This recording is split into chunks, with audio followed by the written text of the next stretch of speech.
ही viral video आहे भिवंडी येथील खोनीगाव भागातील डॉक्टर बाबासाहेब आंबेडकर यांच्या जयंतीनिमित्ताने एका कार्यक्रमाचे 13 एप्रिल रोजी आयोजन करण्यात आले होते। या कार्यक्रमात एका व्यक्तीने तलवारी फिरकावत दोघांवर हल्ला करण्याचा प्रयत्न केला। या प्रकरणी निजापूर पोलीस ठाण्यात देवदास पाटील याच्याविरुद्ध गुन्हा दाखल झाला आहे। या प्रकरणात तक्रारदाराने दिलेल्या तक्रारीनुसार डॉक्टर बाबासाहेब आंबेडकर यांच्या जयंतीनिमित्ताने खोनी गावातील सिद्धार्थनगर परिसरात रविवारी रात्री 13 एप्रिलच्या रोजी कार्यक्रमाचे आयोजन करण्यात आले होते। या कार्यक्रमात 100हून अधिक जण सहभागी झाले होते।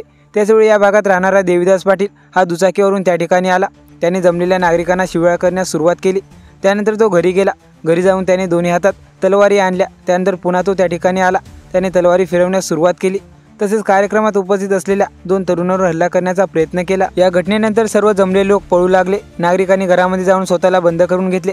दरम्यान एक व्यक्ती तिथे आला। त्याने देवदास याला तिथून दूर नेल्याचे तक्रारीत म्हटले आहे। या प्रकरणानंतर कार्यक्रमात सहभागी नागरिक निजापूर पोलीस ठाण्यात आले। त्यांनी या प्रकरणी निजापूर पोलीस ठाण्यात तक्रार दाखल केली।